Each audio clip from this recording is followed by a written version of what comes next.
Many thanks to Resonix Sound Solutions for making this podcast a reality. Find out more about Resonix sound treatments at resonixsoundsolutions.com. It is the end of the world, so just be prepared. And his name is Paul Adams. Welcome, Paul. Thank you. So you come from the West Coast, so we don't see you a great deal, but it's always a pleasure when we do. I think you've probably seen you most when we had Louisville finals happening. Yeah. I know you and I have talked a couple of times there, but kind of start out. When'd you start in car audio? Like about when and what got you going in it? Early 90s.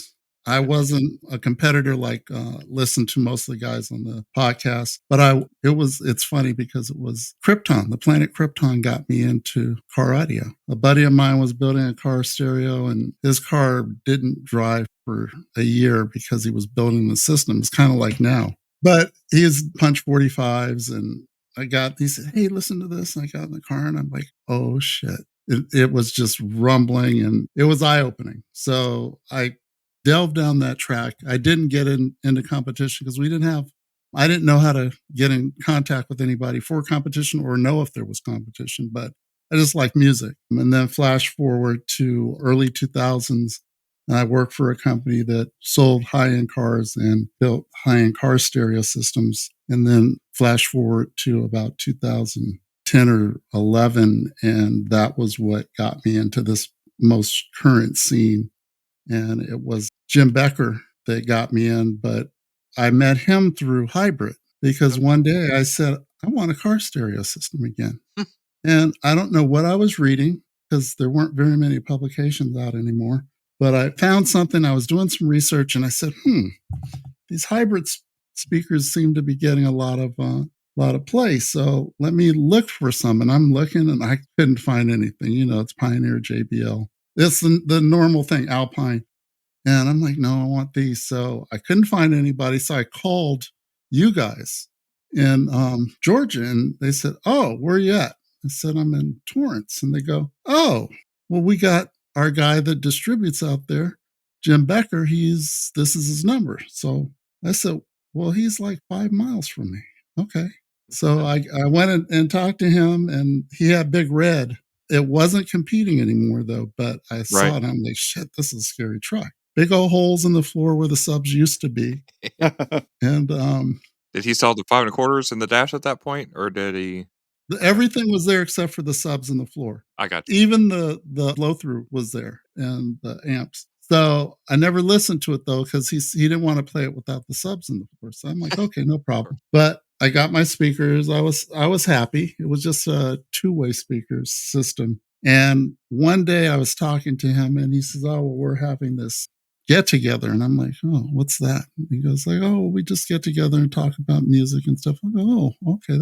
That sounds cool. Let me know the next time you guys have one. So he had one out near JT. Yeah.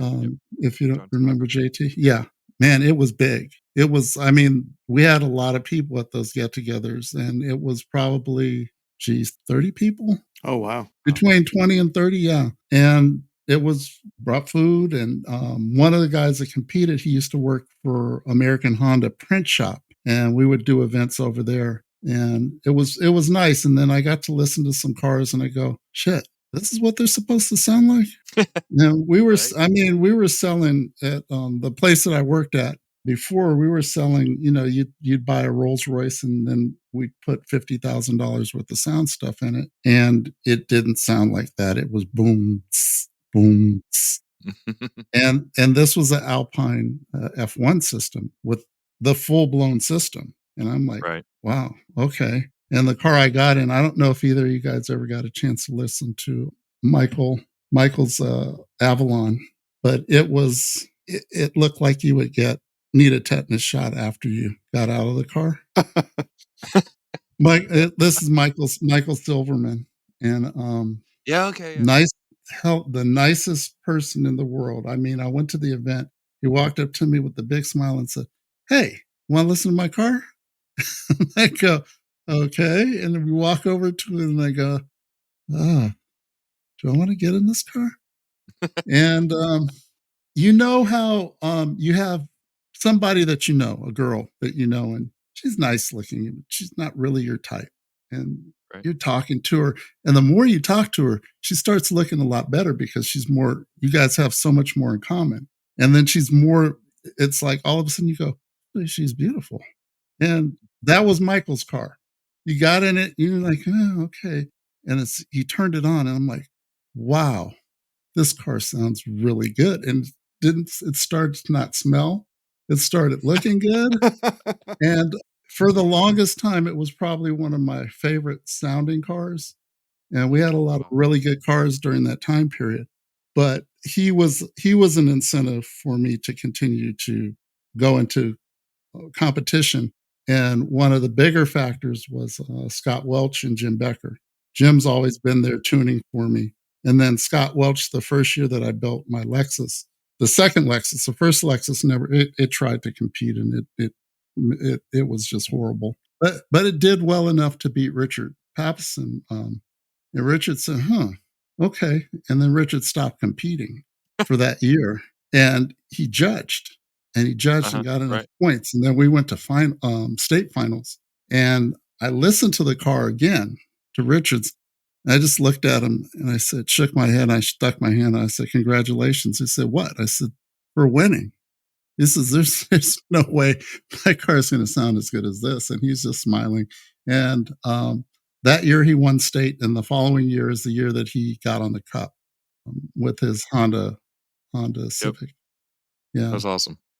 It was, but those guys got me into driving past Vegas. I think was the farthest that I'd ever driven. Oh, right. Yeah. They got me to drive up north to Vacaville, which is Scott Welch's shop. And that's a long way. It's like 7.5 hours. I was going to say, that's like a whole nother state out here. Yeah. And then he convinced me to go to finals. And that was in Kentucky the first year. That was 17 for me. Right. Kentucky. That's how many days does it take to get there? Like a week? And I said, okay. So myself, Nick Adams, and Vin Kwok, we caravanned out there, and that was interesting, but that was a long drive. That was 3 days of driving. Wow. Like 3 straight days of driving. Yeah, that's serious. Yeah. But that was the beginning of the road trips. And I think that it was well worth it because I was able to meet a lot of the people that I had only chatted with online. Tony Horton was one. He and I, for my first season in Mecca, he was like, we would talk mess back and forth, but he was a really good guy. Him and Brian, little Brian, not Brian Mitchell. Brian Gill? Gill, thank you. Yep. He and I both were chatty online, and then later on the phone. And he actually called me the other day to check and see if I was okay. I thought that was really That's awesome. Cool of him. It was. So, I mean, I've been fortunate enough to meet a lot of really, really good people, really influential people, and be able to call them friends, not just in car audio, but just in general. And it's changed my life and definitely changed my pocketbook. Yeah. For the better, right? I mean, yeah. Oh, yeah. Yeah. You can always say that, right? Yeah, who needs all those pesky zeros in your bank account, right? Yeah, who needs that? I just need a bunch of stuff I can just sit in a room and not use. Yeah, it's called collecting. You're a collector. Yeah. I know a lot of those guys. A lot of those. Vin Kwok's got in his parents' house, he's got a whole room dedicated to probably maybe 400 or 500 amps. Wow. Oh, wow. Yeah. I didn't know that. Yeah. Like a museum. It is. And if you, back in the day, if you remember all the big amps, like the really big ones, he's got them. That's cool. That Outlaw. And you saw his car with the Macintosh in it, the big one. Oh, yeah. Mm-hmm. Yeah. So those, and I'm like, what the hell is that? He goes, oh, that's a such and such and these are the Phoenix Golds and the da-da-da-das. And I'm like, shit, I haven't heard of half of this stuff.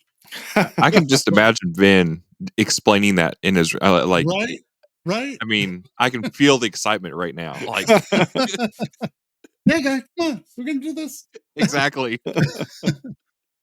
But yeah, he's been a big inspiration for me too. Cause I tell you, he's probably one of the best installers that I know in the country, besides some of the big guys like you, Mike.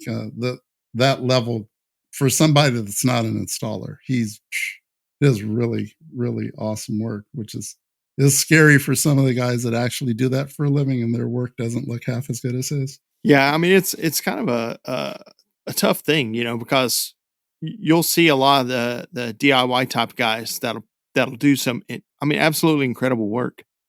And a lot of shops, maybe they have the skill, maybe not, but for the most part, they don't really have the time to dedicate to something like that.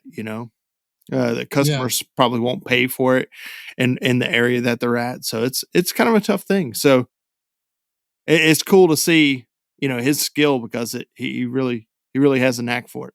Yeah, but just imagine putting in an 8-hour day and then putting in another 4 or 5 to build something. Yeah, and his 4 or 5 is in the beginning of the day. If you call Vin at 8:30, he's asleep. But if you called him at 3 a.m, he's awake and he's working on his car. Dang. Right before he goes to work. Yeah. Well, we haven't seen you at finals in a little bit. Well, you know why. We were banned from Mecca finals. But we won't go over that stuff. But I've been working my way back into it. The Lexus is in the process of getting rebuilt, and in the meantime, I got a daily driver, which is a Prius, which is complete opposite of the Lexus. And I looked at it and go, well, I could at least put a sound system in it.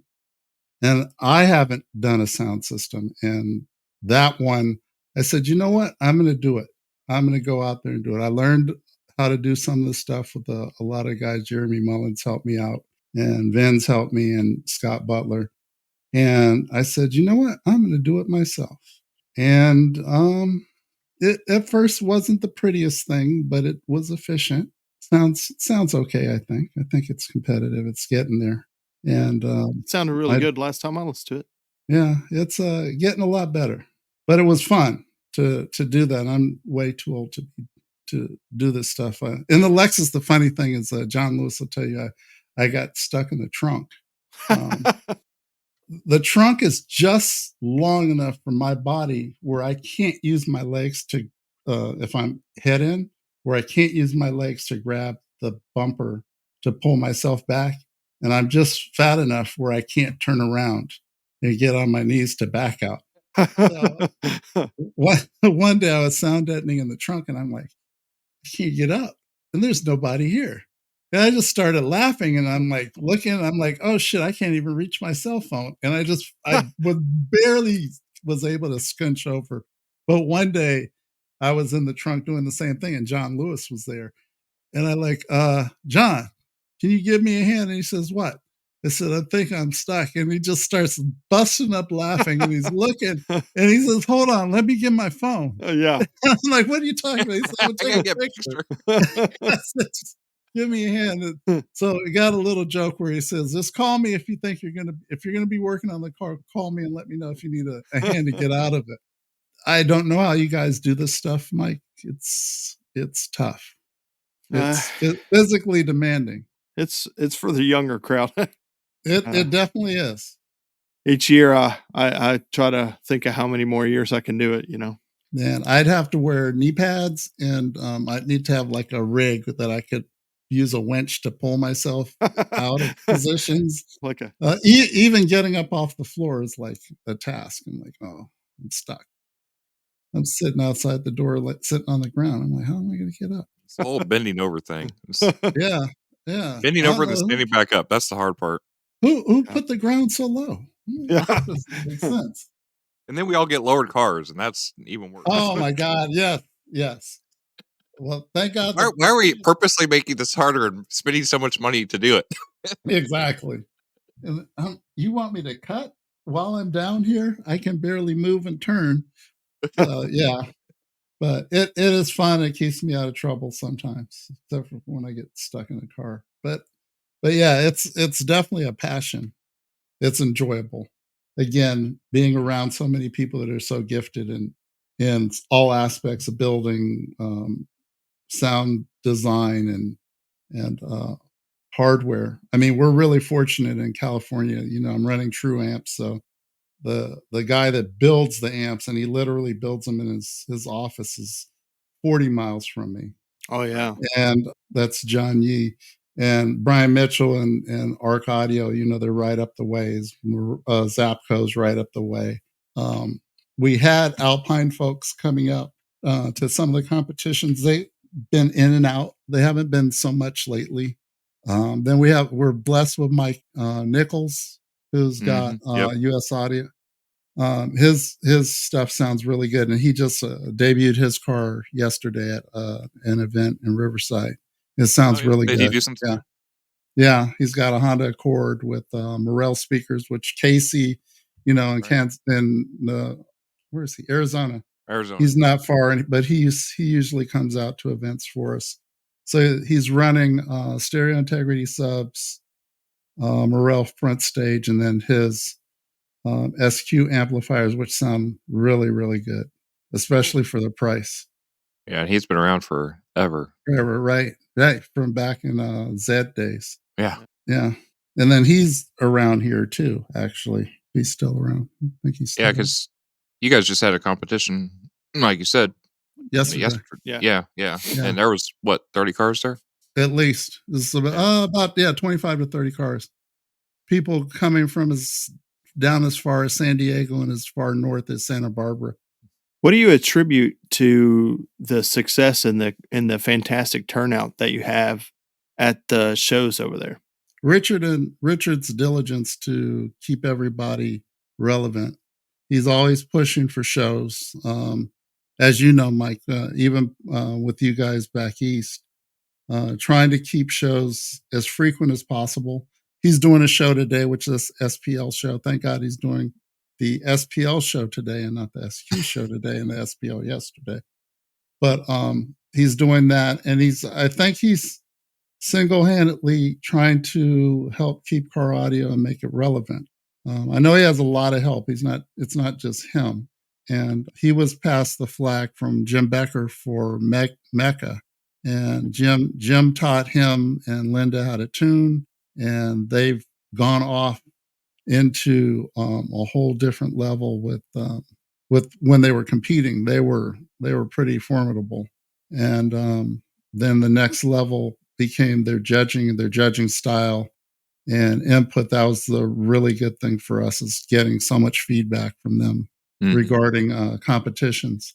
But he tries to get us at least one show a month, and it's usually more than that.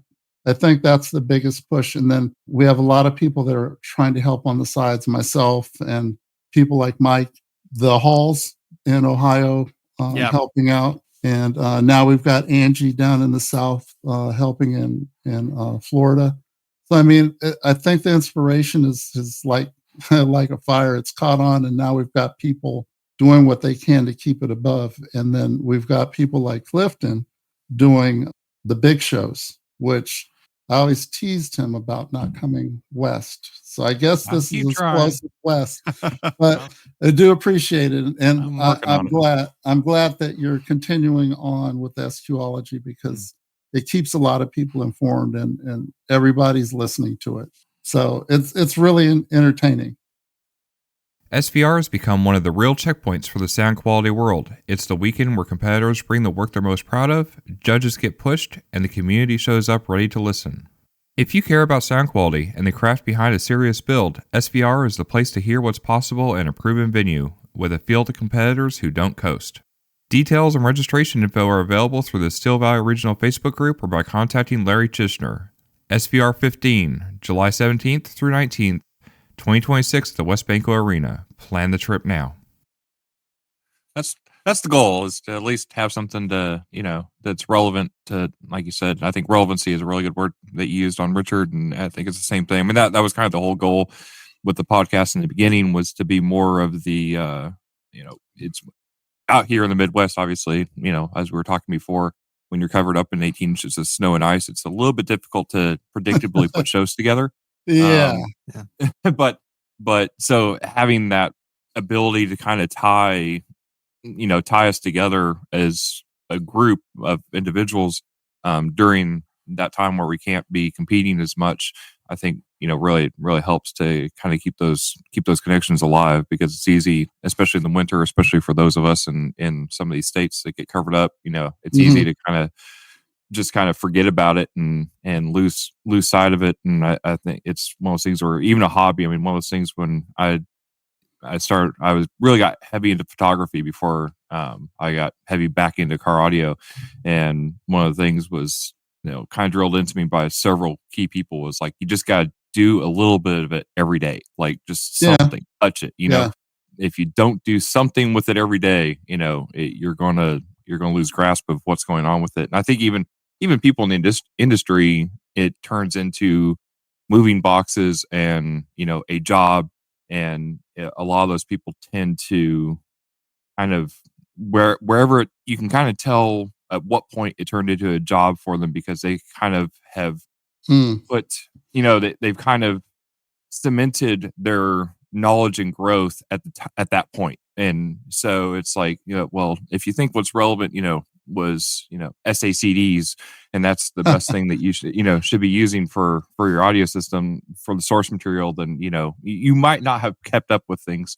Right. But yeah, I mean, I think that's where being able to have these conversations and do these things and be involved in it from the comfort of wherever we are and traveling wherever we are and that kind of thing. I mean, it definitely really helps. So, and I appreciate you, Paul, too, as far as that goes, because you've always been a really good source of inspiration and go get 'emness, and I appreciate that a lot in you, and I think a lot of people do. There's so many people. Yeah, it is. And I mean, I think the biggest thing that opened my eyes was when I went to finals the first time, and that was in Kentucky. And I was like, first of all, it was odd because I had never seen anything like this. I've seen it in magazines, back in the heyday, but I never was part of it. And just walking around and going, oh, that's so and so, and that, oh, wow. And at that point, I just knew people's handles, their names. And this is, Dyma, right when you transition to Facebook. And I'm like, oh, it took forever. It's funny because I never knew forever that whatever Nick Apicella's name was on Dyma, I didn't know that was him. Caesar. Yeah. I'm like, oh, that's Nick. And it's weird because they were different from Dyma to Facebook. But it was fun because you get to see and talk to people, and now you get to understand, like what you just said about the weather. We're always building out here. It's it's oh shit, it's 35 degrees. Okay, go in the garage, turn on a heater. But it's not that bad out here, unless it's hot. That's that's the only time it becomes really bad. But I look online, and they're like, oh yeah, we're getting ready to start building our cars for the year, and it's like April, and I'm like, huh? We've been building all winter. You guys are just now starting. It's almost finals. And it's like a week before. Now I understand why they're building their cars up until the week before finals. But it's interesting because it's like a season, because everybody's car is there, and I never knew that. I just the car was built, and then I'm supposed to change stuff. Well, no, it'll sound good. And then you do a show, and it's like, oh shit, it's not the best car anymore. I need to make some changes. Whether they were good or bad didn't make a difference. You just ended up making changes for it felt like for nothing, but but like you said, it keeps you in tune with everything that's happening, new products, old products, keeping up with people. Hey, how can I help you out with whatever it is? I may not know how to build it, but hey, maybe I know somebody that can help you. And that's what I feel like. Like yesterday, I didn't compete, but I went to the show, and there was a lot of new people, which was great. And listening to their cars, and they think the cars sound good, and you go, yes, it sounds good. Go listen to this car, listen to that car, check and let me know what you think the difference is, and the way that your bass sounds, the imaging sounds, and it gives them an opportunity to see what we're talking about. There was one guy he had a different car previously, and he wanted me to listen to his car, and I listened to it. I go, okay, you got this, and he says, I'm not going to tell you what the subs are. You let me know what the subs are. So we're listening to it. At the very end, I said, well, they're either 8s or 10s, and you need more. And he had three 10s, and they sounded good. They just didn't extend down. And I said, go listen to such and such a car. I said, it sounds good, but it's as if the bass is just stopping at a point. And when he got judged, he was told that he didn't have the low end bass for. I said, yeah, you don't. I said, so now you know the next competition, you'll be able to come back and hopefully he's not tuning it, someone else is tuning it. Hopefully they can see that and address it for you. But it's those type of things. And he had probably 4 or 5 people with good experience in competition tell him exactly the same thing. So now he has a basis to go and say, oh, okay, so it is that. Right. And now he's listening, and he listens differently, and he goes, oh, okay, I see what you're talking about. Because it sounded good, but we're, you know how we are, we're super critical. And if it's great, oh shit, yeah, that's a 9. But you know, if you did this, it'll be a 9.1. So, but it helps a lot, like what you're saying, where, you know, again, we've said it here, both Mike and I have said it plenty of times, but you know, if one person tells you something cool, whatever, but you know, by the time the 4th or 5th person tells you, okay, maybe I'll listen. There's got to be a problem. Exactly. And that was me in the beginning. I'm like, you don't know what you're talking about. My shit sounds good. And then I go, oh, it is doing that. Oh, okay, I'll listen to you guys. I'm not gonna admit it, but I'm going to anyway. I'll do it now. Yeah, right. Hindsight's 2020. Yeah, it's like, I guess my shit does stink. You've been to quite a few finals. How many finals have you attended now? 17 to 20 to 20. Where was the field? Was that? That's 2020. Mecca Finals 20. Yeah, that was the last one I went to. Was that? Oh yeah, that was probably right around when we got banned. No, there's one. Way to go. Year. Was there one more year? Yeah. Yeah, I think I didn't go that year. Well, wait. Well, was Walmart the following year? Yes. So I went to that one. Yeah. Arkansas, Bentonville. Yep. Yeah. So that was the last one, and if there were 2 separate was it last year or the year before there were 2 separate finals? IASCA did theirs, and then it would have been 2 last year was everybody, right? Yeah. So I was going to go last year, and I just I didn't think I was competitive enough, so I didn't go. Okay. So yeah, I didn't feel like I would be offering anything other than money to the gasoline gods in the hotel circuit. What was your most memorable finals? Well, it's probably I guess there's 2 ways of looking at it. The first one, which was 17 and 19. 17 was my first year at finals, and I won. And that was really big because I think in my class we had 23 cars. Oh yeah, there was a lot. That was a street class. Yeah. And only to be beaten by, I think Mott Street had 25 or 27 cars. Yeah. It was either or modified. Maybe it was modified. So that was memorable. And then 19, because that would have been my 3-peat year, and I got So you know how they call the people up and they say, okay, can I get these people on the stage? And you know, they're calling the names out, and I didn't get called. I wasn't getting called. I got, oh shit, I didn't even make it on the stage. And then I was like the last person called. I go, whew. And this is in the field, so they have the little stage there, and I'm walking up to the stage, and I step up onto the stage and took 2 steps, and they say, and for 5th place, and I'm turning around, Paul Adams, and I'm standing there. I just turned around, and I had this feeling that what the fuck just happened? And I'm looking out at everybody, and everybody else got the same look on their face, and I'm like, okay. And I just walked up and I grabbed the trophy and went back, and I'm like, I just got 5th place.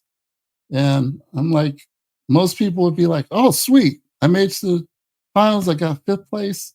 That was like coming in last. I think it was. I'm still trying to determine if it would have been better to not been on the stage, but I feel at least I got on the stage. So Right. But that year, Rob Best and them's wives' cars did really well. Yep. I didn't get a chance to hear them, but they I think, was it Rob's wife that won that year for Street? I think it was. I Yeah. think it was Rob Best's wife, and then the other, what's his name with the Lexus? I think his wife, Corwin's wife, also had a car. I think, and she did well. So yeah, that was memorable for that reason. But it was just another reason to try harder. And then at least on my way home, because Jim Becker won the Cup that year. Yeah. And he wasn't going home. He was going to the coast. So I took the trophies home. So I got to go home with the 1st place trophy and the Cup. So it wasn't such a poor drive home. I could just act like the Cup was mine.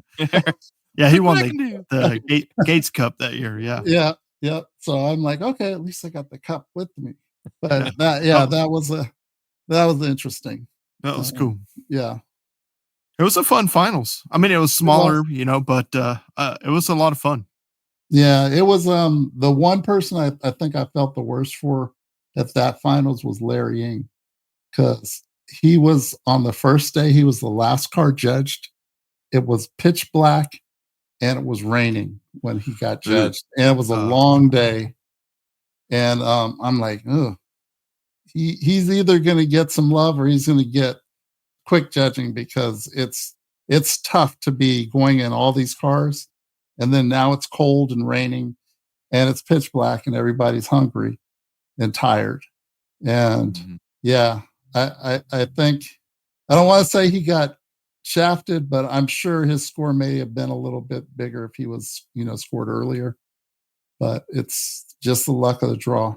There's nothing saying that he couldn't have got messed up as the first car too, right? You get judged and they go, I'm gonna go out there and I'm gonna be as fair as possible, and I'm gonna give everybody a good even score, and they score it and the car sounds good, and then the next 2 cars are like, oh shit, those cars sound so much better. Or they sound a lot worse. And they're like, oh, I probably should have gave those cars this and gave him maybe 2 or 3 more points. We can't change it. So now everybody's either got really low scores, and then there's a car down the line that's like, oh shit, that's the best car in the show. And he gets like 10 more points.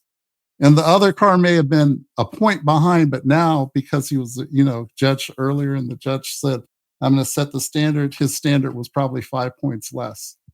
But again, that's how it is. Sometimes you just get what you got.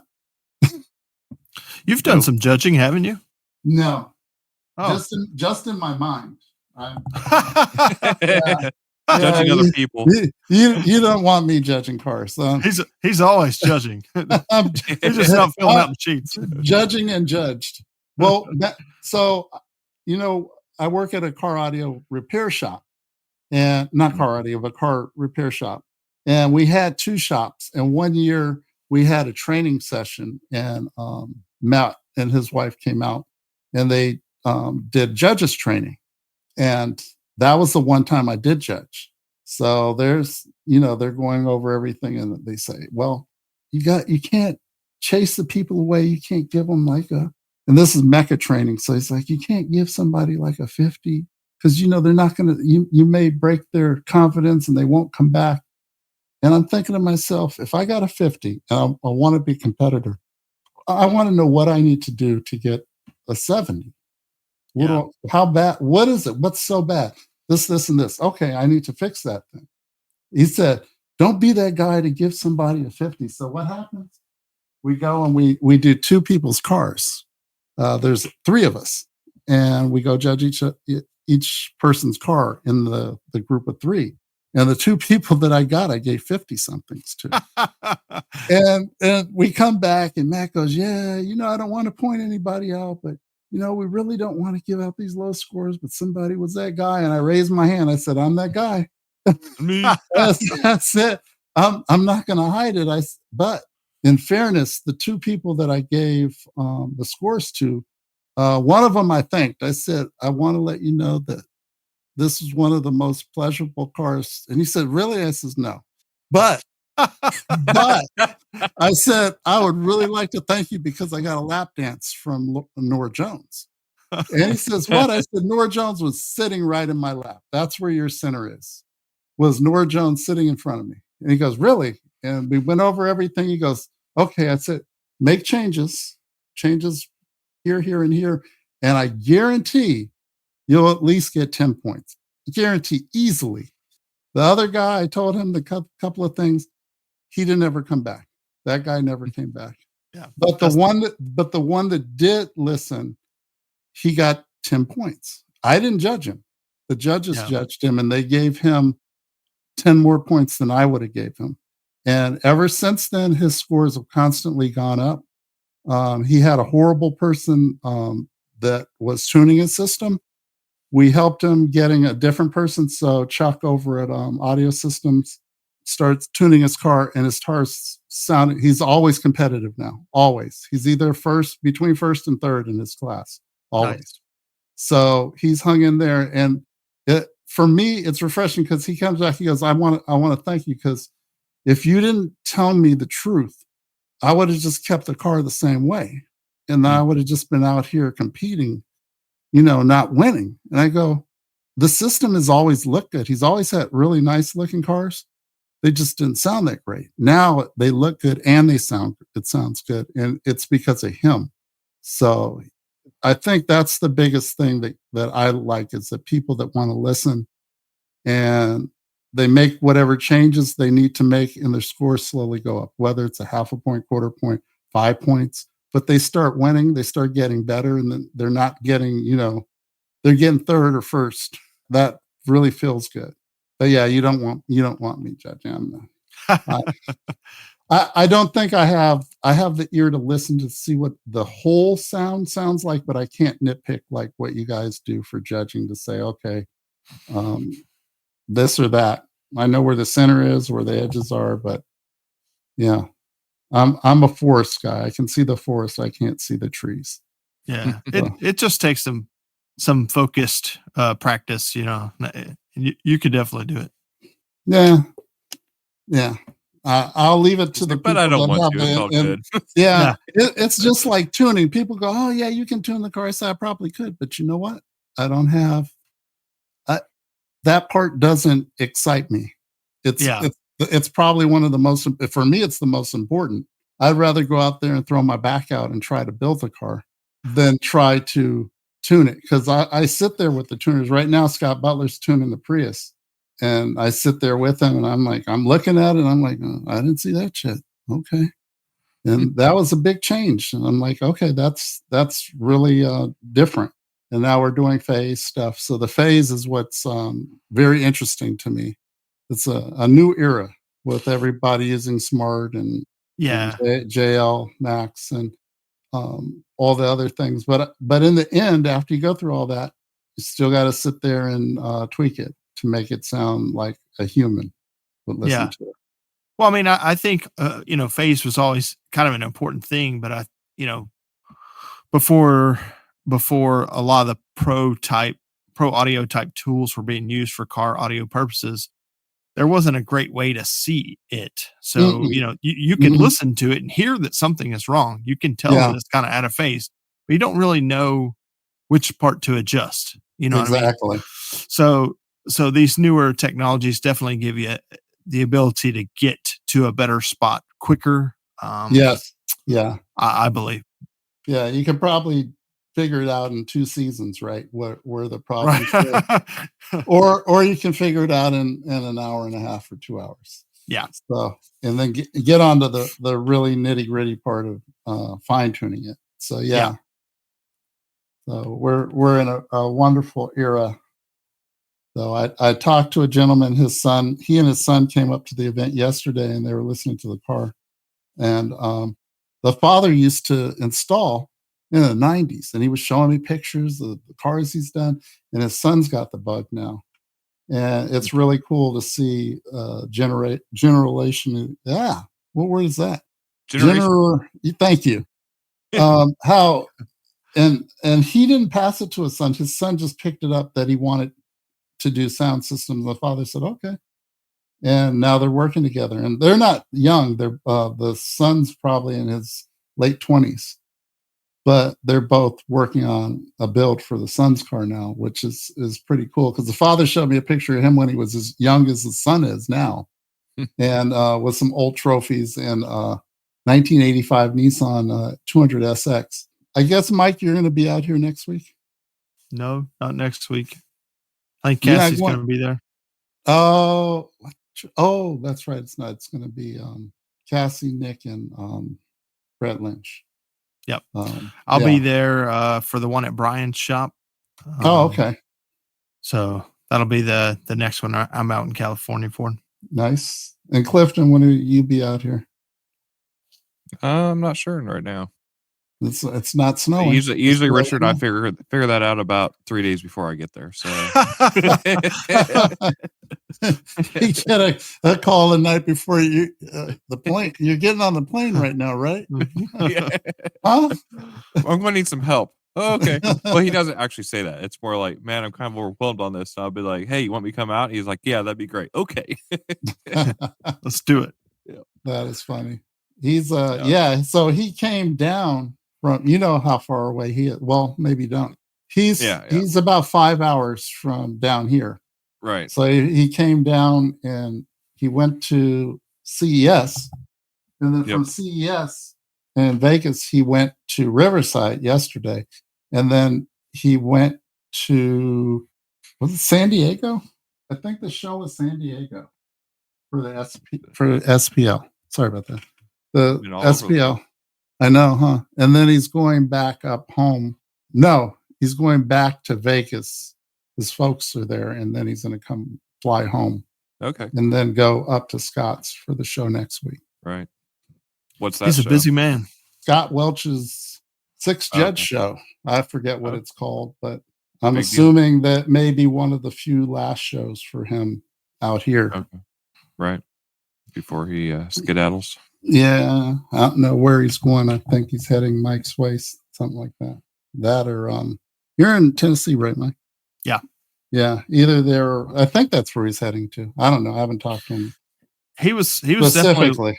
He was looking at places in Tennessee. I mean, I don't know if they've settled. That's the exact state that they're wanting to settle in. But when he came out to our show for back in November, he was one of the judges, but he was already out this way looking at places, perspective to move to. So, but I don't think he's really settled on an area that I know of. Seems like Tennessee is a hot spot to move to lately. Oh, it's insane. Like the crazy thing is when we were at the WCA finals, I think I talked to at least 3 people within that show. I mean, so there's only not that many people there. 20, 30 people at this show. There's like 3 people at this one show that says they're gonna move to Tennessee within the next couple of years. And I'm like, that sounds really weird, Yeah, because I think Scott Bowaldo moved there too. Did he really? Yeah, he got property and built a house on a river there somewhere. Dang, I didn't know he moved. Tennessee. Yeah. Somewhere. Yeah, it's like a population explosion up Tennessee. I mean, Nashville's of course a lot crazier than Knoxville, but it's getting kind of out of control. Yeah, I guess. I mean, got the whole income tax thing. That's kind of nice, but oh yeah, Nashville's been growing forever. It's phenomenal how much that city changes. I mean, I only live a couple hours from there, but I mean, it seems like every time I go, some part of it is unrecognizable from the last time I was there. Yeah, I lived there for a couple of years, but yeah. Like Nashville tagline is under construction. Yeah, always. I don't know if we really delved into the specifics, but kind of what was your first memorable system? The most memorable system probably would be the Lexus that I currently have. The first time John Tanaka built it. It was a pretty simple system. That one was Utopia's Frontway, Illusion subs, and Zapco amps. Okay. And then I just started Frankensteining it. And what was that? It was a Moscone amp. I mean processor. Yeah. Super clean build. I don't know if you've dealt with John Tanaka at all, but man, he's hard to get. Like I had to wait almost a year and a half. There are roller coasters to ride, man. Yeah, right. You're up there waiting for your car, and then you go on Facebook, and there he is at Knott's Berry Farm or Magic Mountain. I'm like, wait a minute, you're supposed to be putting my car together. And then I text him. I go, "How's everything going?" He goes like, "Oh, it's good. We're just a few more weeks." And I'm thinking it could be a couple of weeks if you weren't at the amusement park. But in the end, man.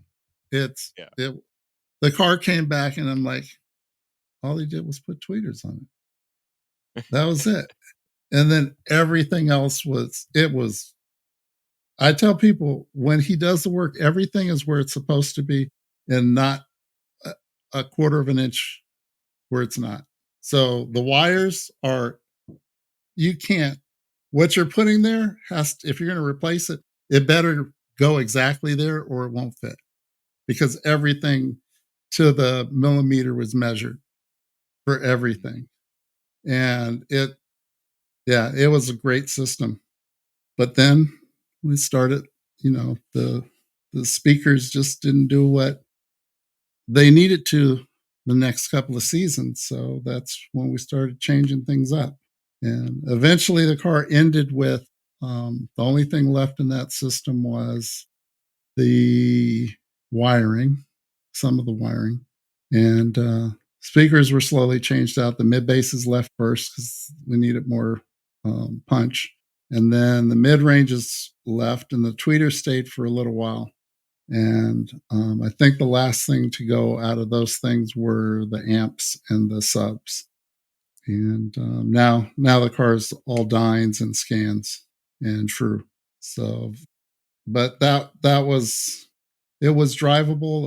It was stock, and it's drivable now, but it's definitely not stock. So I do have a question for Mike. Okay. When are you going to open a shop out here? I'm not. Everybody's trying to go to him. Why would he go the opposite direction? Yeah. Because he can charge more money out here, and he get a lot of people. I would have to. That's a lot more. I'd have to live like a hobo for the first year, Well, you'd fit right in. It's like everybody here's a hobo. The exchange rate from Tennessee to California doesn't work as good, Yeah. Mm-mm. It's easier to sell in California and move to Tennessee than the other way around. Yeah, you're like a millionaire, Jay Clampett. There you go. Exactly.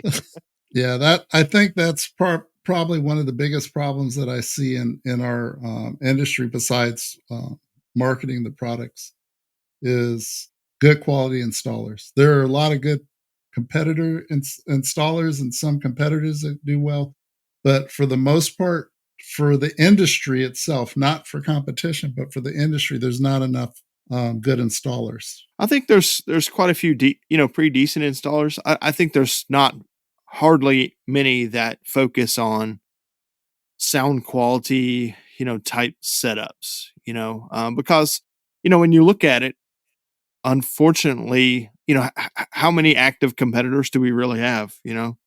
Is it? Well, I'm looking at it from the non-competition side. Oh, okay. There are a lot of people that can put radios in and speakers in stock locations, or very few that can do that actually. But basic systems, back in the day, basic system is a lot different than now, because you're integrating into factory cars that have, a radio that has, you can't take it out because it has so much different applications to the car. Yeah. So you have to integrate it in, and there's not a lot of people that can do that. And then if you add a processor, nobody can tune. So I guess the best thing is that all the processors are coming out with an auto tune feature. Yeah. But and back in the day, which wasn't that long ago, the one thing I liked a lot was getting car audio magazines and going through the magazine. And it didn't matter if it was 5 years old, 20 years old, it was relevant because you're installing car audio. And that's how I found Hybrid, by the way, was ad in one of the magazines. Yeah. And then I started doing research. But there's no such thing anymore as the magazine. So there's really no way for the industry to market itself. And that is one thing as a non-industry person that I've been trying to see what would be viable as a tool to market. People go, oh, well, online. Well, online is not the answer. It is a answer, but it's not the answer. Because if you're driving down the street and you look up and see a billboard, you go, oh, I do need shampoo. So I'm going to go get shampoo. The one thing that I don't need is shampoo. But it gets to me. It'll last a long time. Yeah. So, I mean, but you saw that driving down the street. That doesn't work for finding hybrid speakers. Right. You're not going to drive down the street and see a billboard or a bus stop or a banner or something that says hybrid speakers. So you're going to have to go to a spot that, and if you didn't know that hybrid speakers exist, then how would you find out that they exist? And you're not in the know. So it's very difficult. Magazines gave you that option, at least, because if you're a car audio person and you're looking at a magazine, you'll see things that you weren't looking for and go, that's the thing I need. I didn't know it. Now I know it. So when the magazines went away, that part of the industry went away. So it's really tough. And it's really, really tough for me to say, I want to buy a $20,000 amplifier without knowing how it sounds or being able to go to somebody and see it or know that it exists. Yeah. I don't know it. Right. I used to love those buyer's guides, Like oh my God, I was kind of dream system, right? Yeah, I was kind of a nerd, so I was always flipping through there trying to find like the most expensive stuff. Mm-hmm. And you're coming across this from Phoenix Gold. Phoenix Gold like has what? How much is that? Right, 99,000. What? Yeah, exactly. It's like when the Focal speaker showed up, nobody knew what they were, but they were just in that magazine. They were really expensive, and you're like, oh, what? I want those. Yeah, yeah, exactly. I don't know why. Exactly. And then you look and you go, wow, all I need is $250,000. An installer and a car. Yeah. Put the stuff in my Civic, Exactly. So, yeah, those were really cool. But I mean, it made it so that at least you could see other products out there. They make diamond tweeters. What? Yeah. Yeah. So, yeah. There's not a lot of, I think, customer facing, media outlets that show this kind of thing. I mean, there's a few, that are like online entities, like Best Car Stereo and stuff like that do reviews and stuff. I've never heard of them. Oh yeah, look up their webpage. Really? It's pretty cool. Yeah, they do test reviews and stuff like that.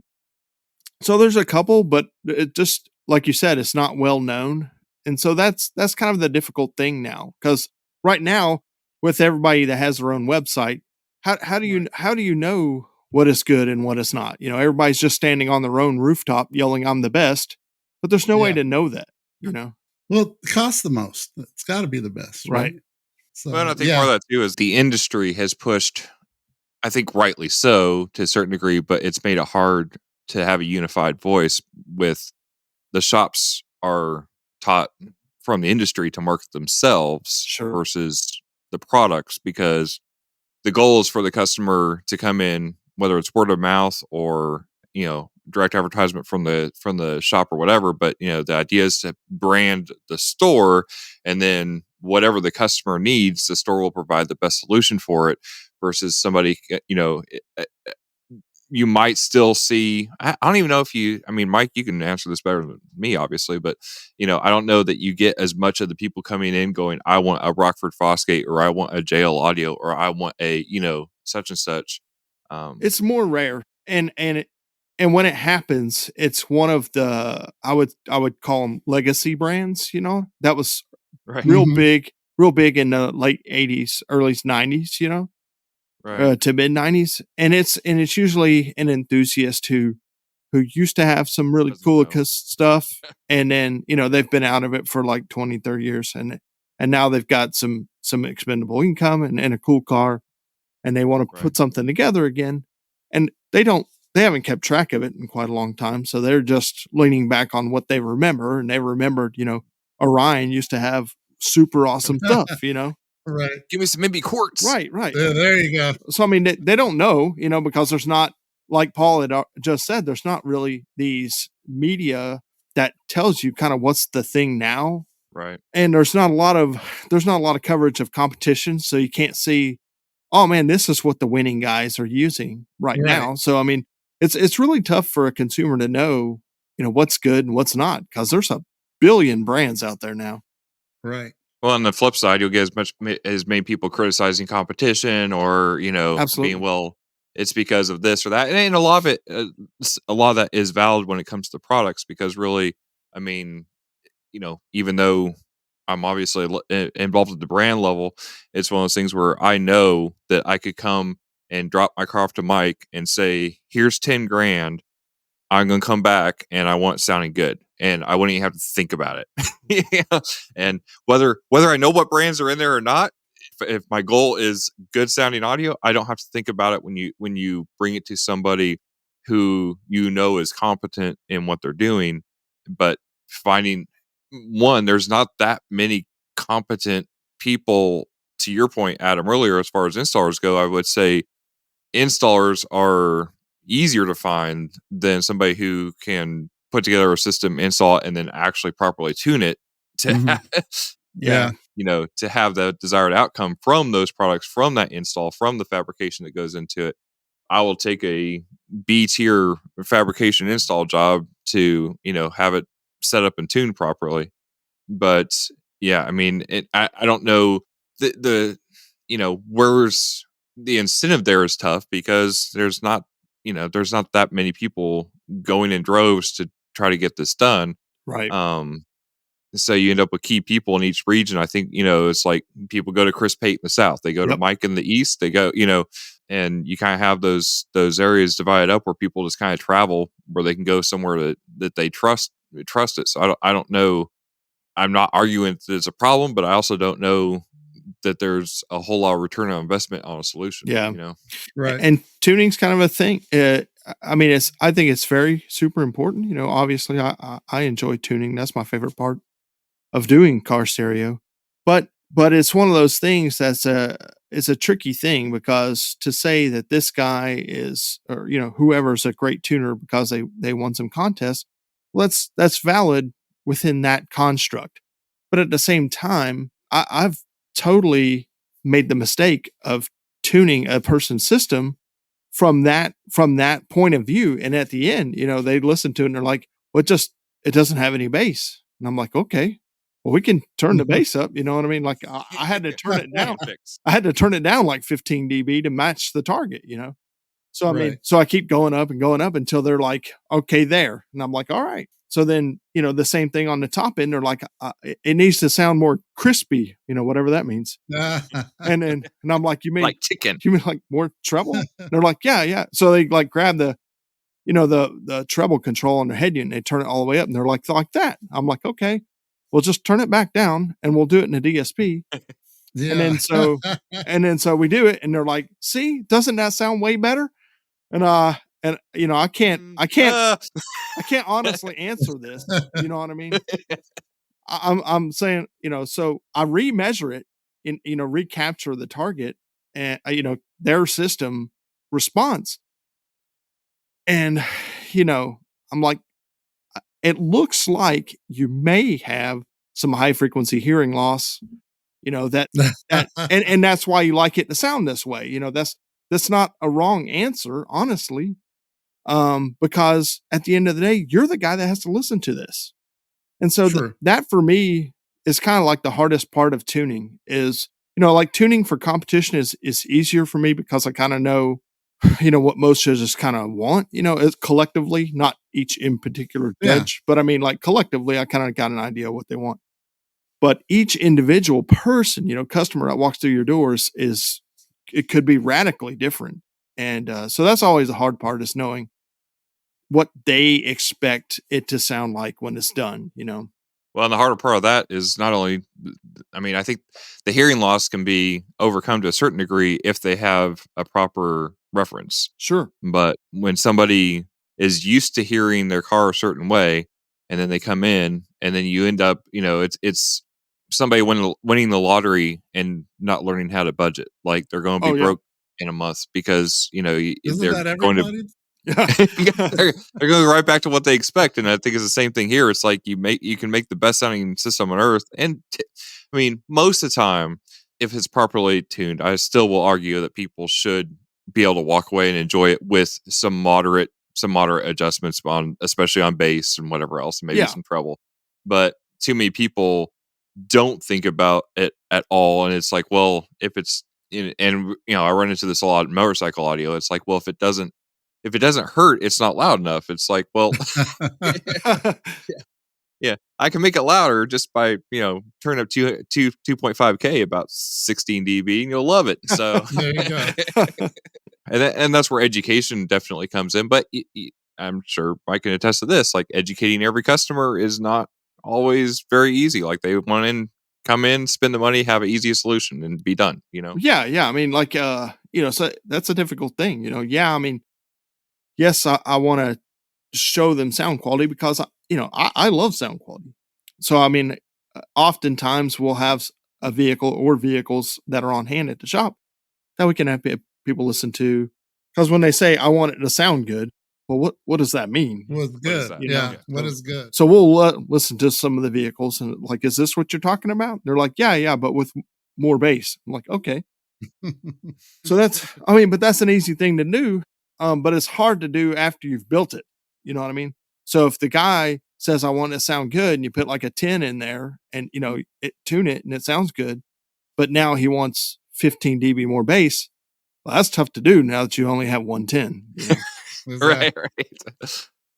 Exactly. Should start out with a different set of rules there. Yeah. So, I mean, I know it's difficult, but you have to spend a little time trying to get an expectation of what they for sure desire. Otherwise, you'll paint yourself into a corner pretty easy. Yeah. I remember in 17 when I was talking to Nick Apicella, he had a hard time selling systems. And I said, what do you mean? He says, well, I install a lot of systems, but I don't sell a lot of products. I said, well, stop accepting their parts. I said, the same thing comes to us every day. At least 15 times a day, someone will call. I said, how much does it cost to do a brake job on this or that? They go, this much. Oh, well, I have the brakes. I said, well, we don't install customer supplied parts. And I have to bite my tongue every single time. Why don't you install them? You bought them. Why aren't you installing them? You went out of the way. You did your research and you picked the brakes out and you knew those brakes were going to work for your car, but you couldn't install them. So why did you buy them? And that's a simple thing. That's brakes. Why would somebody go out and buy, all the equipment for their car, and it may not fit, it may not work in their car, but they buy it because they got the what was it called, Mike? The issue with all with all the brands in it, the magazine. Oh, Buyer's Guide. The Buyer's Guide. Oh, yeah. Yeah, they went and they got everything that was the most expensive, and they brought it in and said, "Can you install this into my Volkswagen Bug?" And you go, "Huh, this shit's not going to fit in your Bug." Oh man, yeah, and sound good. Yeah. So I mean, I said, just either charge them a fee for them bringing the parts, don't warranty the parts, or tell them that you can get the parts cheaper. Yeah. Or just don't deal with it. And I think he just says he doesn't take customer parts anymore. But he was doing after that, because I thought it was weird because he had been in business for quite a while. And he says, yeah, I can only count on my hand maybe 2 or 3 fingers of cars that I did everything on. And I'm like, wow. And he says, I can't turn the jobs down. Yeah, that's true. It's not like you're doing brakes on a car every day. You're going to have a full system. So you take the work that you can do, but it's tough to want something. And I don't know how you do it, Mike. If somebody says, well, I really want such and such amp or these speakers, and you go, well, that's not one of the lines that I carry. If it's a deal breaker for them and it's something that'll work in the install, would you go and acquire those for them or tell them to get them? Or if it's something that we don't sell, I'm not going to try to acquire it for them. If it's something that they really, really want to have, they'll have to get it, from and hopefully from an authorized retailer, because what if the thing, God forbid, if the thing breaks, I can't warranty it for them, so they need to go to the guy that sells that thing and have it handled. So that's why we like to use products that we sell, within the systems that we build, because I can guarantee at least a certain result because I've worked with this thing quite a few times. And B, if some problem arises, we don't have a problem getting it warranted or fixed or what have you. Yeah, I can see it being a lot tougher because of the counterfeits out there. So, well, I mean, we do systems for people, and sound quality builds, inevitably, people will bring at least a portion of the equipment that they already have acquired previously or another car or whatever. And I don't like to turn them away, but also have to have them understand that this cannot be my primary focus as far as vehicle to work on, because if you've cut me out of, making any money on the equipment, I still have to make enough money to keep the shop open, so so these other jobs that are buying things from me, remote starts and what have you, they're going to get done first. Yeah, they take precedence. Yeah. You know what I mean? And what time we have left over, we'll work on yours, So as long as people can understand that, from our perspective, then I don't have a problem taking those types of jobs. But when people get super pushy on time and they have all their own stuff and all the, I'm not the fastest guy. I'm not the super best fabricator out there. But, for what we do a pretty good job, and we can guarantee a pretty good result every single time if we do it our way, And I think that's one of the bigger challenges for you guys is that. Yeah. Everybody wants to bring, there's something I had this amp in my, my first car. I could understand if they're coming there and they say, oh, I have a Brax processor. And it's like, no, we don't want that shit in there. I can't, I can't support it. But I mean, there are limits. Yeah. And I love tuning, I'll tune anybody's stereo, as long as they bring it to me. I'm not a traveling tuner. There are some very good ones, but I'm not one of those. But at the same time, we get people from out of town and even out of state, and they'll show up and to tune their system. And I go to start, and the system doesn't play. And I'm like, well, don't you like that? I mean, this is not exactly tuning. I mean, it's the same shop hourly rate for me to fix it and then tune it. But you have to understand that the time we have scheduled for the tuning is now being taken up by repairing. So we don't have enough. We don't have as much time to get as nice of a tune. So, I mean, that's kind of a frustrating thing, but, inevitably it's going to happen. So I just hope that there's another outlet or another way of opening people's eyes to, because there's a lot of people that want car stereos. They just don't know. And, they around here, there are very few. Most of the really, really good people have few shops in the LA area. I could probably count on my hand. Maybe even less than my hand. How many shops I could recommend to people? There are people, but I say I can't even recommend people because they don't have time. Yeah. I know they don't have time. So I could say this person, this person, this person, but you're going to be waiting 2 years. Yeah. Because I know they don't have the time. So he's riding roller coasters. Yeah. No, I don't know that he does. He's not even doing anything anymore. Yeah, I don't know that he does. So, I mean, but I like the trade show idea. Everybody likes a trade show, and now we're starting to see some partnership with Car Audio to some of the home audio trade shows. So that's pretty That's cool. going to be interesting. Yeah. So I think it's a cool first step, and I hope that it really paves the way to something fantastic, because it seems to work very well for the home audio. And I would love to see something like that for car audio. I mean, the Knowledge Fest and everything is great, but it's dealer facing, and I wish that Yeah. there was a Right. consumer facing aspect to it, to help generate, interest, excitement. I think that's kind of, Yeah. this is the kind of field that we're in. None of this is quite necessary. So it's really an excitement and enthusiast based market. So that'd be really neat to see that. Yeah. And again, even there, we only have a few high-end home shops here in LA. I mean, they're probably spread out in a 100-mile radius of maybe 5 shops. There's one close to us that I go to. The guy's he used to do car audio too, but they don't even carry a lot of stuff at their shop now. I think their main stuff is like Macintosh and a couple of other high-end brands. Bose. No Bose.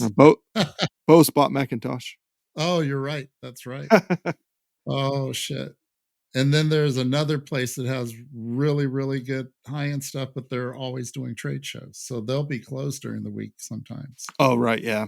Yeah. So there's that. And then my only reasoning for ever going to CES the last 5 years was to go to the home audio part, because that was the only part that was interesting. I know what a TV looks like. You're going to make it thinner? Or in an iPhone case. Yeah. Exactly. So I think they're see-through TVs now. So I'm like, really? You're going to make me buy a TV that I can see the other side of it? Yeah. Okay. Yeah. Now, I really miss that trade show aspect, that excitement, like what finals kind of used to be, which I understand that it can't be now, but that it used to be, that CES used to be, and they're making way with it, from the dealer facing side with Knowledge Fest and MasterTech Expo. They're really doing a great job at generating excitement and the opportunity for dealers to learn and get better. But I think we also need some sort of, Yeah, I think the hard part there is that, I mean, what I've seen, at least CES over the years, being involved there since, I don't know, 2001, 2002, something like that, is the internet has really changed that aspect of it, because none of the brands are able to shut the hell up. So, used to, you went to CES and everything got unveiled there and you got to see all the new stuff and everything else. Now, especially if you're connected at all, everything is going to be, it's shown, like, okay, and right, exactly. sure. Yeah. There's no surprise element to it. And I'm not saying that it couldn't be, but I mean, I think, and then, as if that wasn't enough, COVID really blew it apart even more, because then when, we went into doing all the virtual meetings and Zooms and everything else, and it was like, well, do we have to get it together at all?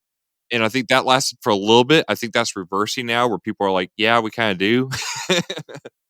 But then it got expensive too. Nobody could afford to be on the that's floor. our problem. Yeah, because I mean, back, and not to sit here and go, oh, back in the day, but really it is back in the day. I mean, in the 90s, early 2000s, even, you had Kenwood, Blaupunkt, whoever is sending, hey, you come out, and if their tickets weren't paid, then their hotel was paid. They had their meals covered most of the time, dealers did. Sure. So it didn't cost that much to go out. And, you had staff to be able to go. Now, I mean, I would say, Mike actually has one of the better staff stores that I know of. Most of the time, your installer, sales, fabricator, tuner, like, you go to CES, you could be losing $5,000-$10,000 a day. Yeah, you're close. Yeah. On top of the expenses that to go there, to basically get stuck in a hotel room with somebody saying that you need to buy X amount of dollars over the next year, which is what, ultimately happened. Yeah. Right.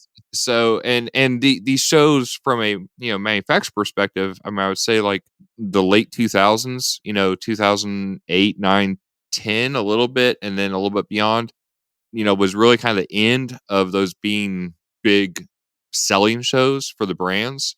Because used to, the whole point of going to CS was a return on investment, where you spent $50,000 to be there, but you got $250,000 in orders, as at the end of the week.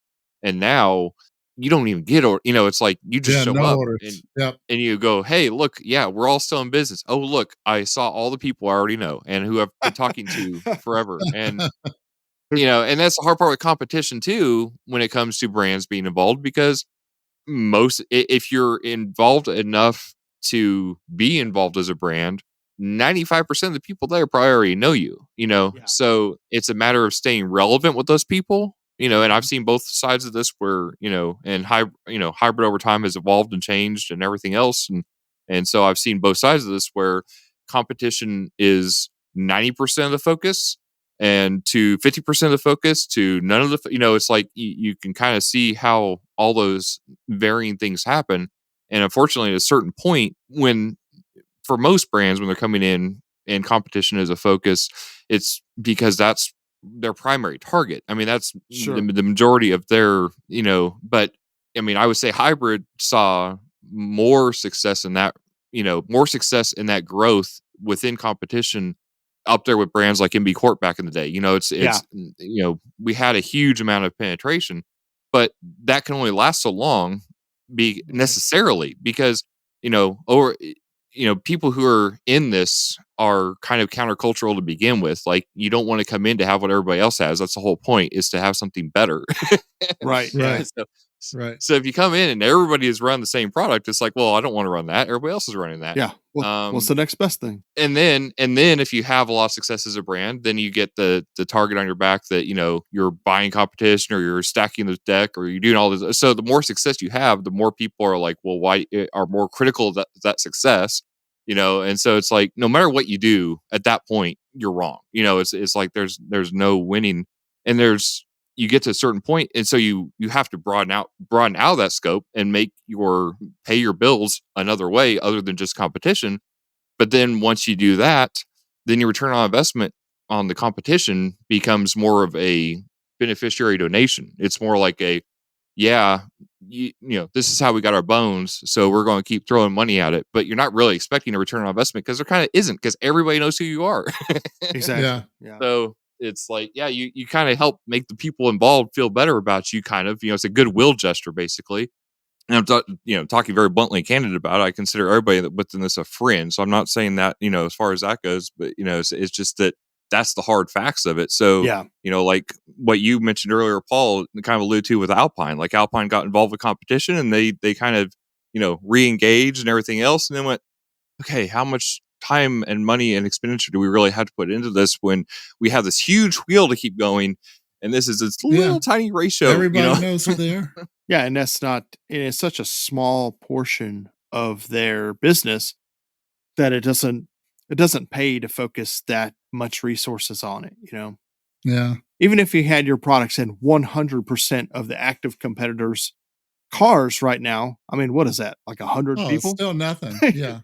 Yeah. 100, come on. I think the biggest problem for us we want them to come to the shows, but they don't need to come to the shows, because when you go to at least the big ones, Pioneer, Kenwood, Alpine, a couple of other brands, they don't have to ever advertise, because their people just know those names. They just say it, and they don't know what the products are. That's the only difference. So they'll walk into the store. Oh, what do you have for Pioneer? Yeah. I need some speakers. And so, but we have these other speakers that are really good. And I think right now for certain products, Focal falls into that group as well, for both low end and high end, which is funny because they, you can see the really low end drivers from them out there, but you don't see, I guess when you go to the stores to see the Focal, you're not going to see the Utopias at all. You'll see the yellow line, whatever that is. I forget the model numbers. Yeah, the K series. But I mean, you do, but it's a lot less. You know what I mean? Like if you go to Pate's store, MTI, he's got them. You know what I mean?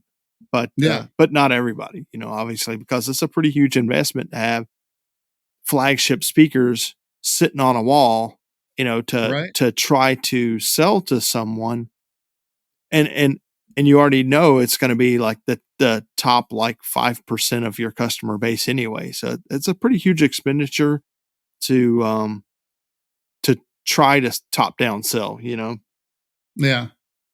Yeah. And those people are pretty much going to know what they want and buy it coming in anyway. Sure. It seems like it's very tough. You can kind of tell the person who's going to come in and be like, what's the most expensive thing? Well, what are you doing? And at the end of the day, it seems to not matter because it's like, well, actually, this would be a better solution for you. Nope. That's not the most expensive thing. Yeah. Yeah. Right. And honestly, that's where we've had speakers that were midline speakers that we rebranded into Legadia, into the higher line, because it was like, well, this is the solution that you actually need, and it'd be like, well, it's not Legadia, I don't want it. It's like, no, but it's the better thing. It's like, Right. But whatever, man, cool. It's like, it's kind of like, hey, this Camry will really be the best solution for you. You don't need the Lexus. You're actually going backwards by getting the Lexus in this situation. But no, it's like, but you can definitely tell the people who don't care, they just want the most expensive thing, and they just want to have the peace of mind that they got what they could get and walk away. And they've probably been burned too many times by trying to be frugal and do save some money, and they lost their ass. But yeah, I mean, it's tough in that regard from a shop standpoint, like you said, especially when you're talking thousands of dollars to have that sitting there. And, on a board, it's really hard to justify that just switching back and forth. Like, oh, well. Yeah. Well, not only that, it's like, well, this sounds great. It's not going to sound like that in your car unless you get like a DSP exactly. and somebody that can tune it, Exactly. Right. And I've always been, I hate those boards. I had talked to one of the distributors of a high-end speaker line, and actually speakers and amplifiers. And I said, what are your requirements to have your products in a retail store, brick and mortar? And he goes, well, the first thing is they have to have a speaker board. And I'm thinking, really? Your speakers I want them to have a demo car. Yeah, your speakers shouldn't be in a speaker board because they're much better than that. And no, well, they have to have that. I said, well, and the place that I used to work for, we did, like I said, we sold high-end car audio and cars. And I'm talking about every athlete, entertainer you could think of were our customers. And you would want them to come in, just like what you said. You want them to hear it in a car, or you want them to come in and build a speaker. So you can make blocks, put the speakers in boxes, put them in there in optimal size, put them in front of you on a sofa, give them a glass of champagne, let them listen to it in a comfortable setting and say, well, we're going to have to time align it. We're going to have to do other things, but we can mix and match these things instead of just sticking them in front of a board with the cheapest speakers you can see. It's like going to a Bentley dealership, and they also sell Kias. And you go in and there's this 1985 Kia in there getting serviced next to your $400,000 Rolls Royce. And you're like, we shouldn't be sitting in the same room. But you are, because the company sells both products. Right. So the person on the low end doesn't mind that they're sitting in there with them, but the other one does mind. And it's the same thing with the products. If you're selling the high-end product, you really don't want your high-end product to sound like shit against a lower-end product. That's the other thing. Right. Right. Having that direct comparison is So that's always the thing that they don't think about. They go, oh, the $200 sounding speaker set sounds way better than your $10,000 speaker set, and fits in almost every car, where yours doesn't.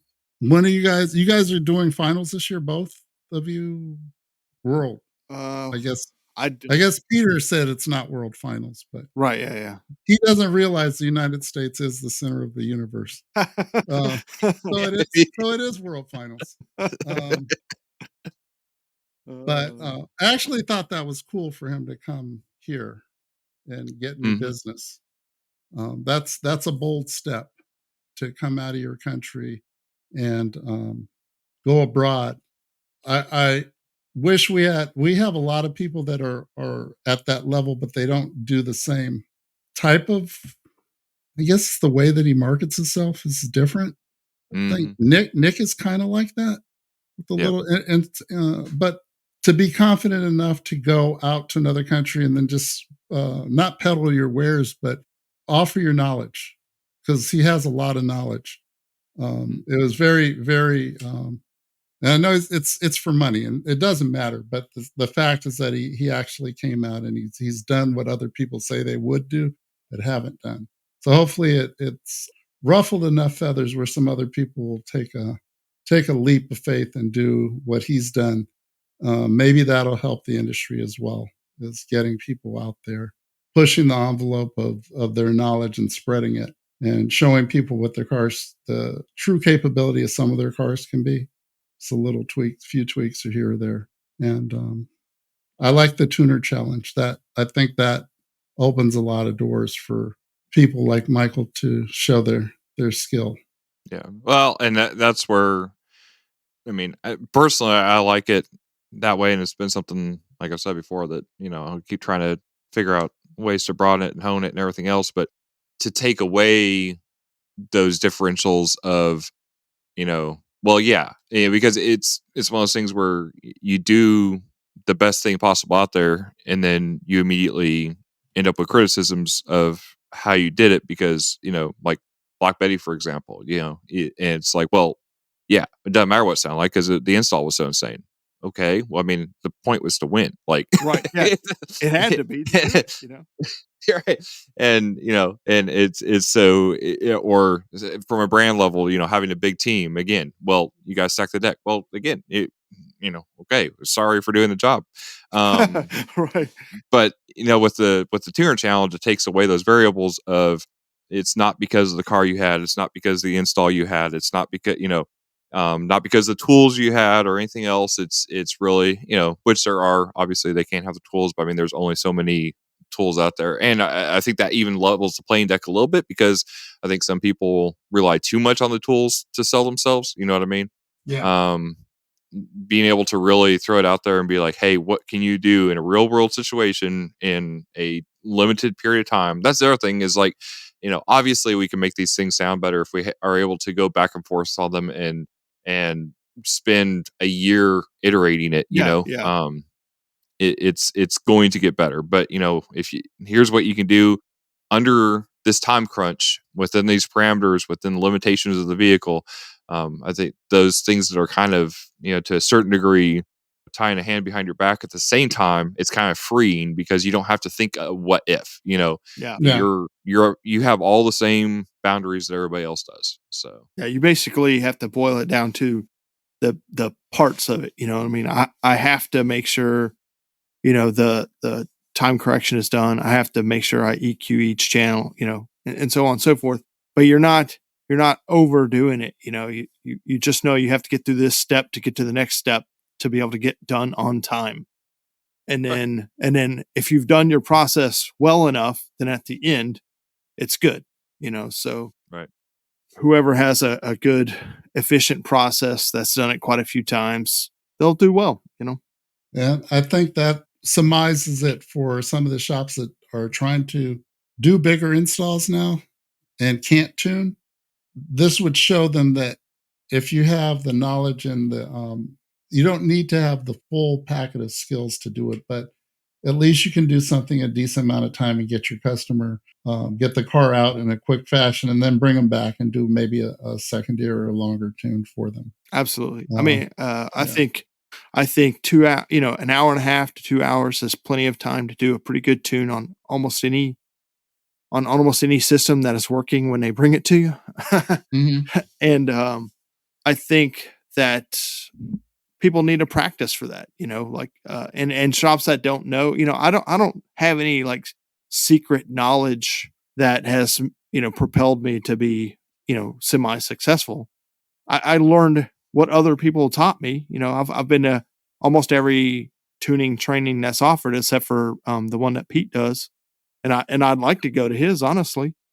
So I've been to almost every tuning training. So I don't know anything that hasn't been taught to me. You know what I mean? So Yeah, I've learned these processes from other people, and stuff that I've read.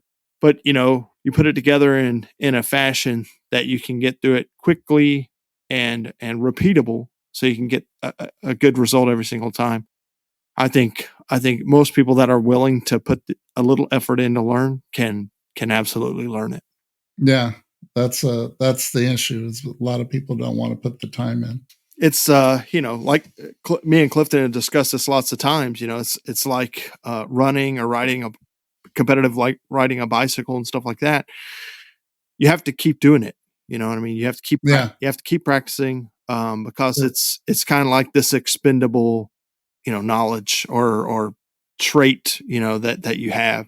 If you're not listening, for these things, then I think you can kind of lose focus.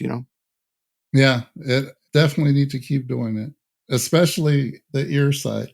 But letting them rest, that's another thing. A lot of people they fight through it and say, I'm going to do this and get it done. And they start second guessing, and then they end up screwing up the tune. So I think that's something that that was kind of joked about with the tuner challenge, teams. Some people are like, well, what does the second person do? Well, the secret is the second person listens. They double check your work, because I've been listening to Pink Noise for an hour and a half. You know what I mean? So I need somebody to verify what I've just done, and somebody that you trust. And that's what the other person is very good at. It helped us that, I was the way that it was done is that none of the auto import processes could be used to sample and predict EQ and then auto import it into the software, because Clifton's computer basically does the controlling of the DSP, and then whatever computer you brought is doing your RTA type work or measurements. You know what I mean? Mm-hmm. So there's no correlation. There's no way to import from one to the other to make this process way faster. So you have to type all this crap in. Me and Chris are kind of, never really embraced a lot of the auto import stuff. So that's just kind of the way we always did it. So I would wave the mic around and, with Room EQ Wizard, and then it would, tell me what corrections to make, in the EQ tab. And so I would, after I had that information, I would call them out line by line to Chris, and he could type it as fast as I could call it. So we were really quick at doing, the EQ work for each channel, and that helps us. You know what I mean? It sped the whole thing up, which gave us more listening time at the end, I believe, which is, one of the things that I think we figured out helps the tune the most, especially at the end, as once you're done and everything looks correct on the screen, now you got to listen to it and verify these things. That's true, because you could totally be measuring the wrong channel or something crazy, and the RTA doesn't know which speaker you had on. It doesn't know if it's a rear speaker or front speaker or whatever, So you still have to, at the end, take a listen to it, and does the person sound like they're actually in the center? Because maybe when you did your impulse measurements, the mic wasn't exactly where you sit. You know what I mean? If it's, an inch or two off, your center is going to be an inch or two off, So these things are just things that you have to verify at the end, And so by getting through the what I would call the rudimentary but very important parts quickly, it gives you more time at the end to listen, verify, and fix things that sound wrong. Mm-hmm. So for anybody that's going to compete at the Tuner Challenge, there you go. That's the road. Right. That's the roadmap. All the answers were just given. Yeah. And use whatever measurement system that you are most comfortable with, because like I said, you're going to perform how you practice. So, I mean, practice with a purpose. If you're doing this and you want to win, you're going to need to practice doing this on different cars within that hour and a half to 2 hour time frame. And you can do it. I think most people can do a pretty good job. You just got to understand the confines, Yeah. And even rudimentary tune will make the car sound significantly better. It's just for a shop. It's not competing, but it's definitely another form of income that they can generate besides just the basic things like auto start, something like that. If you're doing speaker install. Well, it's the only way. So tuning, in my estimation, is the only way that you can guarantee that a car stereo system will sound better when you're done. So if you change out speakers, it will sound different for sure. Yeah. If you add amplifiers, it will be louder for sure. But none of this guarantees good sound. No. Only a decent installation with the right products and the ability to tune it to what you want it to sound like after can guarantee you good sound. And there's where a lot of shops fall short. And that's why I said there's a lot of people that the factory systems do that well now. Very good. I think it was Nick Wingate, maybe the one time that I went to Aggie Land. He said, I don't think that we'll be having these competitions in 5 years. And I said, I doubt that. He says, no. I listened to the new Lexus system, which is probably 2 years old now. Yeah. And he said, you don't need to do anything to that system. I said, you'll always need to do something. And at least us, the 100 or so people that compete, we don't want factory. Even if the factory sounds better, we still don't want to do it. Yeah. I'll buy the car without the system in it. Yeah. You get the system and you listen, you go, shit, it sounded better before I put all this shit in. But I did this. Yeah. Well, the always the limiting factors, even to the best of those, is going to be, low frequency extension, because they're not able to set aside enough space for like a proper, subwoofer enclosure or something that can play low enough. And then the other one that's always a downfall, even the best of them, is how loud they can play. So they always have a pretty low limit. Even if they sound fantastic, they just they're never going to be able to set aside the current capacity or capability for what we would say is acceptable, high volume limit, Right. Somebody's going to crack it and say, you know what? I want to do this. Nobody else is going to do it. And it's going to be one of those cheapy car companies that's going to do it. Well, yeah, I mean, it's going to, they're going to have, I mean, it's going to be a huge gamble, first off, because it's going to cost them quite a bit, to set these things aside. But they absolutely have the know-how. They are way smarter than I am. The guys that work at, Harman and Bose and these people that do these super high end, premium systems from the factory.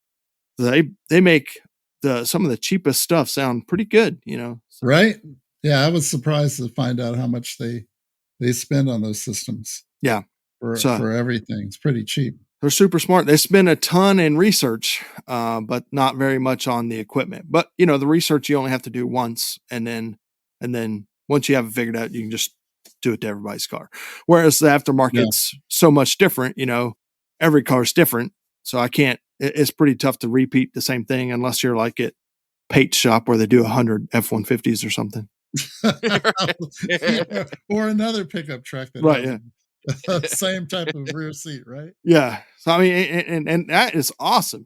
I wish that my business was like that, because it'd be so much easier. But I mean, he has got that. I'm sure that's what he'll say too. It's because it's easy. Well, it's not. I mean, it's not easy, obviously. I know. But I mean, holy crap! I mean, they have got these like few, trucks, because there's not that many full size trucks. Really dialed in to where they can certainly guarantee a great result. Anybody that brings a truck to them, every single time. Yeah. And that's awesome, to be the specialist of this thing, and unfortunately I'm not that, but maybe one day. You'll find your way. Yeah. Maybe I can be a Subaru specialist or something. There you go. There you go. You're going to have to come up with a way to make sure that the speakers are environmentally sound.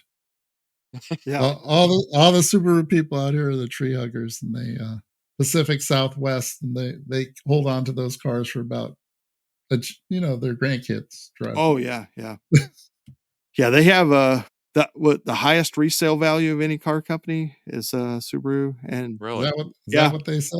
That's what they claim. I don't know that that's actually true, because I have no way to verify this, but yeah.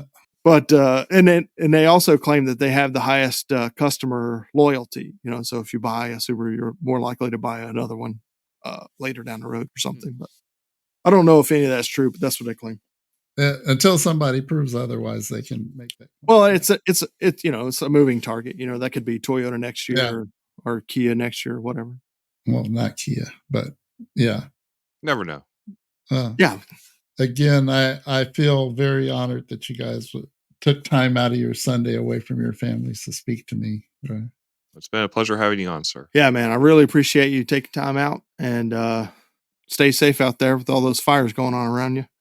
I try my best and I want to make it to finals. I actually want to make it to Aggieland. I can't make it this year, though. I know that. But I want to get out there. Clifton will make the right time of the year. I don't know when. Yeah, it's all your fault, Clifton. That's else No, I know. it's like look at the thing. Oh, shit, I can't go then. Richard and I are trying to work out me coming out that way to do a SQOLOGY event on the West Coast or somewhere. Nice. So let's do it. Well, everybody loves Vegas. That's kind of what we're pointing at. Either their arena or somewhere in there. So yeah. Count me in. We're trying. Yeah, absolutely. All right, sir. Well, I appreciate you, and we'll talk soon. Thanks again. You guys be blessed and have a great coming week. Thanks, Paul.